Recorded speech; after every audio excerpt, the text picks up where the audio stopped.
Welcome to our introductory discussion of solutions. In this lesson, we'll define the parts of a solution, describe the different types of mixtures, and describe the factors that affect solubility. So to begin, let's define a solution.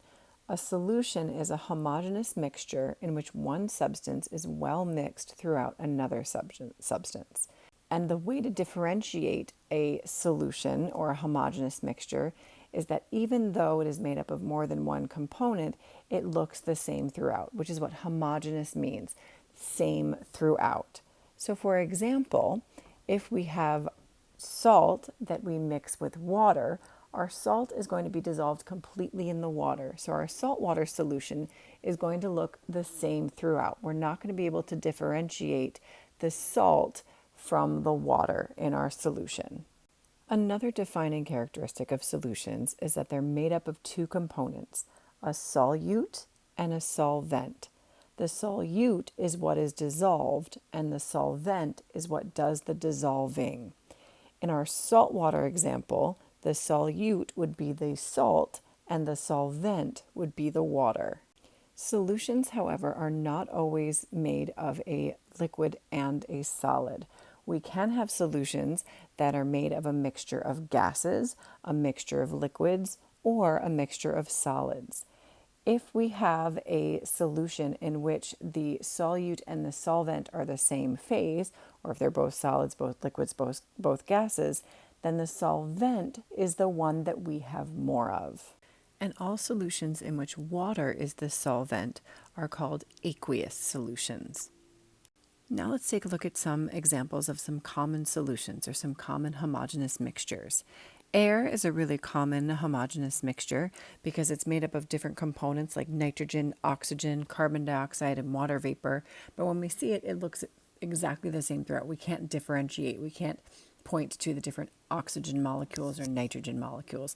It looks all the same throughout. Over here, NaCl aqueous and C12H22O11 aqueous are just two fancy ways of saying saltwater solution and a sugar water solution. But we would be hard-pressed to tell the difference between these two glasses if they weren't labeled, because the solutions inside those glasses look exactly the same, even though the solutes are quite different. Down here we have another example of an aqueous solution, coffee, in which water is the solvent. Here we have brass, which is a solid solution, which is a mix of copper and zinc. And then, of course, we have Jello, which looks all the same throughout, but we know there are many different components to Jello, so that would be a solution or a homogeneous mixture as well. So if homogeneous mixtures are all the same throughout, then heterogeneous mixtures, which are the opposite, are not the same throughout. Heterogeneous mixtures are not solutions. They're not the same throughout, and we can see the separation. We can see the different components that make up these mixtures. There are two main types of heterogeneous mixtures that we'll be discussing. The first type are suspensions. Suspensions are mixtures that slowly settle upon standing, and they can be separated by filtering. For example, sand in water. If I have a jar of water and sand, I can shake it and mix it up, but if I leave it sit on a table for a while, eventually the sand and water are going to separate out nicely. And the second type of heterogeneous mixture that we're going to look at are colloids. Colloids are heterogeneous mixtures with particles between the size of suspensions and true solutions. So colloid particle size are larger than the particles within a true solution, but smaller than the particles within a suspension. And colloids aren't going to separate out, but are still heterogeneous mixtures. Examples of different colloids are like milk and paint. Now let's take a look at some examples of some heterogeneous mixtures. Remember, heterogeneous mixtures are ones in which we can see the different components. So in our mixed snacks, we can see our cashews, we can see our almonds, our walnuts. In our pencil, we can see the graphite, the wood, the metal, the rubber eraser. In our cereal, we can see the different types of fruits, the granola, the milk. In our oil and water, we can really clearly see the oil distinct from the water. And in our soil, we can see different rocks and soil particles of different sizes. We could also see some leaves or twigs or organic debris in there. So really clearly in our heterogeneous mixtures, we can point to and identify the different components that make up a heterogeneous mixture. So our next and final topic for this introductory lesson is solubility. Solubility is the amount of a certain substance that will dissolve in a given amount of another substance. In short, it's the amount of solute needed to make a saturated solution. And we'll talk about what a saturated solution is in just a moment. So for example, the solubility of salt in water would be the measure of how much salt could dissolve in a specific amount of water until a saturated saltwater solution is created. The primary factor that affects solubility is temperature, but it affects different solutes differently. For example, solids actually dissolve better in warmer temperatures. So for solids, solubility increases as temperature increases. For example, if we want to get more sugar to dissolve in water, we simply raise the temperature. We can get more sugar to dissolve more quickly in warmer water.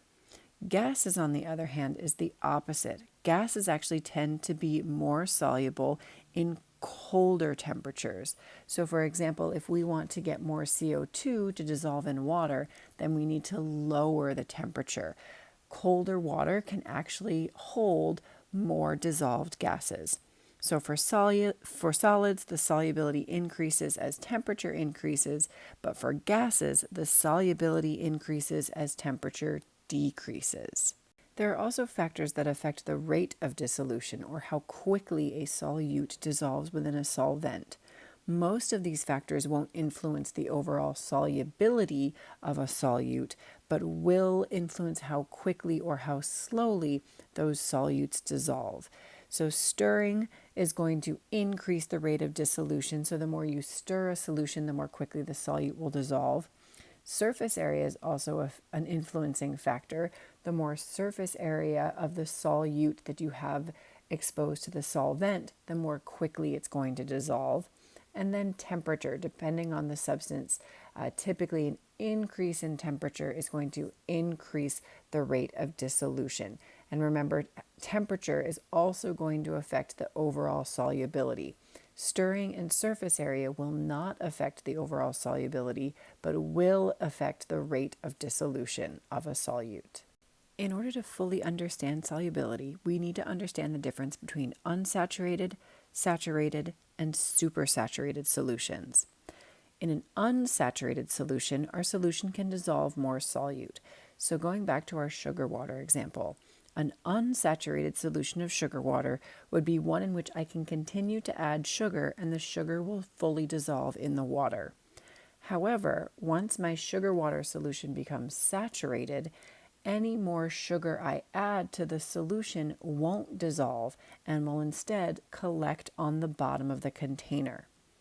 If I want to create a supersaturated solution, one in which the solution contains more dissolved solute than it actually should, I need to manipulate the solution in some way, typically. In order to create a supersaturated sugar water solution, what we're typically going to do is increase the heat. That increases the solubility of the sugar. So I can actually continue to add more and more sugar and force the water to take more sugar than it would normally at a lower temperature.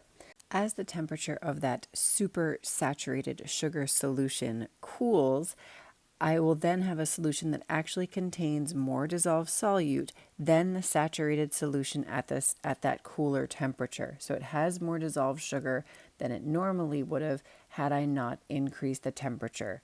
Supersaturated solutions are typically very unstable, and it just takes a small disturbance in order for crystallization to happen, in order for that solute to crystallize out of the solution.